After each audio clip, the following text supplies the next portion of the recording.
Salut mesdames et messieurs, bienvenue sur le journal de la santé radio-télévision.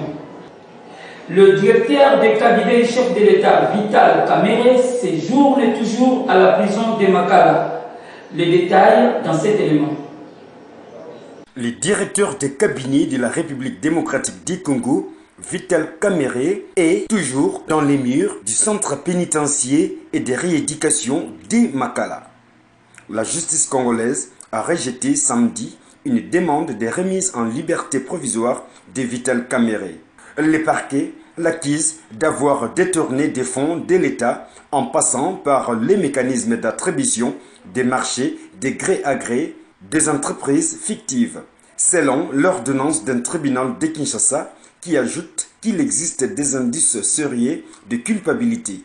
L'ordonnance cite l'exemple d'une entreprise qui a reçu 47 millions de dollars, somme qui a disparu du circuit bancaire sans être affectée à la construction de 3000 maisons préfabriquées. En réponse à sa demande de remise en liberté provisoire, le tribunal de Kinshasa Matete a ordonné sa mise en détention préventive pour 15 jours à la prison de la capitale de la RDC. Monsieur Vital Kamerhe, 61 ans, qui nie ces accusations, est une figure centrale de la vie politique congolaise. Il avait été conduit à la prison centrale dès mercredi après 6 heures d'audition par les parquets. Il était entendu dans le cadre d'une vaste enquête anticorruption supposée marquer le renouveau de la justice dans la lutte contre l'impunité des élites. Le pape François a délivré sa bénédiction dans une cathédrale de Saint-Pierre, quasi vide. Images et commentaires. Pas de fidèles de dizaines de milliers venus l'acclamer cette année, mais un groupe restreint de célébrants seulement, confinement oblige. C'est à l'intérieur d'une basilique Saint-Pierre quasi vide, à Rome, que le pape François a donné ce dimanche sa traditionnelle bénédiction Herbi et Orbi des Pâques. Cette célébration des Pâques inhabituelle, bousculée par la pandémie du coronavirus, une crise sanitaire qui était au cœur de son traditionnel tour d'horizon des conflits de la planète. Si la basilique et la place Saint-Pierre étaient vides, la bénédiction du pape pouvait être suivie sur Internet. Une communion qui s'est adaptée à ces circonstances exceptionnelles. Un médecin du centre de santé, Dr Samba, à Kimpese, nous explique sur la pandémie du Covid-19. Suivez ses propos. Alors, le Covid-19, c'est une virose qui affecte les gens, qui est propagée par des salutations, se serrer les mains. Vous voyez, quand quelqu'un est atteint de Covid-19, en fait, quand il tousse, ces sécrétions peuvent atteindre la personne qui n'est pas atteinte. Et cette personne-là pourrait aussi être contaminée. C'est ça, le Covid-19, c'est vraiment une pandémie qui touche le monde entier.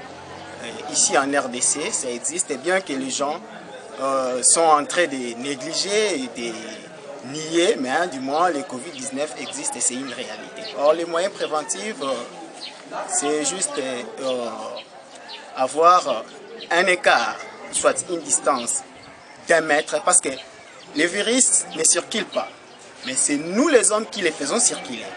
Alors, pour se prévenir, il faut respecter les règles d'hygiène, se laver les mains, avoir des distances d'1 mètre entre les gens, et surtout dans les transports, comme les mesures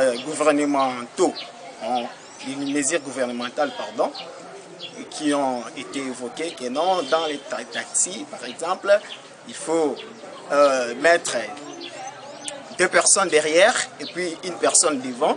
C'est-à-dire, quand vous respectez ces règles-là, les règles-là, si elles sont respectées, vraiment, on sera protégé. À Kimpese, la route nationale numéro 1 se trouve dans un état de délabrement. Images et commentaires. Nous sommes à Kimpese, sur la nationale numéro 1, le long de la route allant des ronds-points jusqu'à la place Galant, où la route se trouve dans un état de dégradation très avancé. La présence de nids de poules et des eaux stagnantes inquiète les usagers de cette artère principale. Pour nous avons 4 sociétés. Nous avons 4 sociétés. Sinat, na Obasa na Nzila ya Wene, na Silu. Donc ils ont été belés. Na Mboka na biso. Mais Mboka na biso donc ils passent. So die na Nzila Nzila buka ni pont ba sala wa kana mingi. Wana ils ponte kwa ni bobongisi place moko, bobongisi pont mais place on bobongisi te. Le Mboka na biso ça pa Mboka mko ya pasi. Na posa ko bima kutu Mboka ngo. Na ebite Mboka mususu kezaka kabo. Tokosa ba malade ba tuté o malade tango ezala kité. Est-ce que Nzela ezaka ndenge moko. Donc ils passent pour la RDC. Ils passent pour la RDC. Tous en a ba société belé ba sala simatérie. Ni nezangi pour ko bongisa Nzela. Donc ils passent. Paralysie des activités à Kisantu par les hommes des Nemwanda Seni. Suivez. Les personnes identifiées comme adeptes de Bundu Diamayala de Nemwanda Semi ont paralysé les activités ce matin du lundi 13 avril à Kisantu, au quartier Kimbala, réputé comme centre commercial. Tout tourne au ralenti. Leurs motivations n'ont pas été dévoilées, mais selon un témoin sur place, ces adeptes exigent le départ des non-originaires de la région et plus particulièrement les ressortissants de la région d'Ikasaï. Les adeptes de Bundu Diamayala disent qu'ils doivent chasser les ressortissants d'Ikasaï et tous les étrangers. Ils ont tout paralysé depuis 8 heures. La circulation a repris timidement du côté du quartier Kimbala. Les magasins ont été fermés, a témoigné un habitant de la place. Joint au téléphone, le commandant de la police, Inkisi, a confirmé le déploiement des éléments de la police sur la ville. Ces derniers sont en pleine opération. Page internationale nous propose par l'ingénieur Freddy Loba. Au Burundi, la psychose mondiale du coronavirus ne semble avoir aucune incidence sur la vie de tous les jours. Des centaines de personnes se sont rassemblées dimanche dans les églises du pays pour les célébrations de Pâques. Salle comble dans la cathédrale catholique Regina Mundi, située à Bujumbura. Pas de distanciation sociale, mais l'accès des lieux a été conditionné par le lavage des mains pour limiter les risques de contamination éventuels. Une opportunité que j'ai eue pour pouvoir venir dans l'église pour prier. Il y a ceux qui n'ont pas cette opportunité, donc je prie pour eux et aussi je prie pour le personnel soignant et ceux qui sont déjà atteints par le coronavirus. À ce jour, 5 cas de Covid-19 ont été déclarés au Burundi avec 0 décès, ce qui est de la part du clergé la manifestation de la puissance divine. Pour nous célébrons celui qui a le pouvoir et la force de guérir même ceux qui sont malades. Le gouvernement burundais, qui a fermé ses frontières aériennes et terrestres à l'exception des poids lourds, a décidé qu'il n'y aurait pas pour le moment de mesures pouvant apporter atteinte, je cite, au bon fonctionnement de la vie normale des citoyens. Des fêtes de Pâques célébrées par les chrétiens d'Europe avec les moyens du bord, confinés, mais pas à court d'idées pour partager malgré tout ces festivités. Le continent le plus touché par le coronavirus n'en a pas moins franchi un nouveau seuil, celui des 75 000 morts. Le virus a beau ralentir sa progression dans certains pays, d'autres, comme le Royaume-Uni, sont plongés dans l'œil du cyclone. Si le Premier ministre Boris Johnson est désormais tiré d'affaire, l'Angleterre a enregistré à elle seule 657 décès en 24 heures. Le fait que plus de 10 000 personnes aient perdu la vie en raison de ce tueur invisible démontre à quel point le coronavirus est grave et à quel point l'effort que fait chacun au niveau national est si important, a rappelé le secrétaire d'État à la Santé. Après une semaine d'hospitalisation et 3 jours en soins intensifs, le Premier ministre est apparu dans une vidéo pour remercier les soignants. Je veux remercier les nombreuses infirmières, les hommes et les femmes dont les soins ont été épatants, a-t-il confié. Et la raison pour laquelle, au final, mon corps a reçu suffisamment d'oxygène, c'est parce qu'à chaque seconde de la nuit, ils veillaient, ils étaient attentifs, ils faisaient les interventions dont j'avais besoin. Alors merci de ma part, de notre part à tous, au NHS. To the NHS. En Italie, les chiffres sont porteurs d'espoir. La journée de dimanche a été la moins meurtrière en plus de 3 semaines, avec 431 décès. Et pour la 9e journée consécutive, les hospitalisations et les admissions en soins intensifs sont à la baisse, soulageant un système de santé à bout de souffle. En France, Emmanuel Macron doit annoncer ce lundi un prolongement du confinement. Le pays enregistre une légère baisse du nombre de patients en réanimation et du nombre de morts à l'hôpital. 310 décès contre 345 la veille.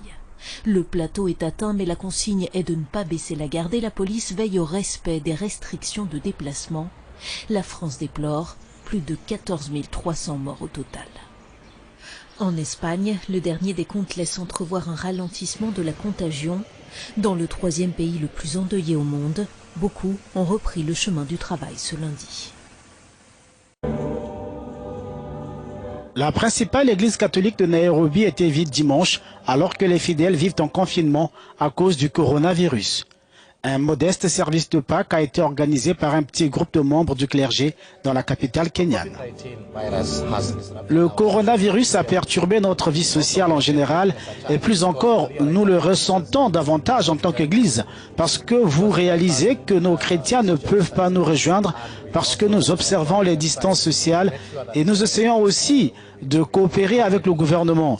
Nous avons donc observé tout cela et comme vous pouvez le voir, cela nous a bien sûr affecté de manière négative, mais nous savons que nous poursuivons un bien particulier. Mettre donc entre parenthèses un tant soit peu les célébrations habituelles, l'Église joue ainsi sa partition dans la lutte contre la propagation du coronavirus. La pandémie a déjà tué 7 personnes dans ce pays. C'est le bilan communiqué par l'université Johns Hopkins ce dimanche. Ça n'est fini. Messieurs et dames, restez toujours branchés scotchés sur les antennes de la santé radio-télévision et de suivre nos programmes. Au revoir.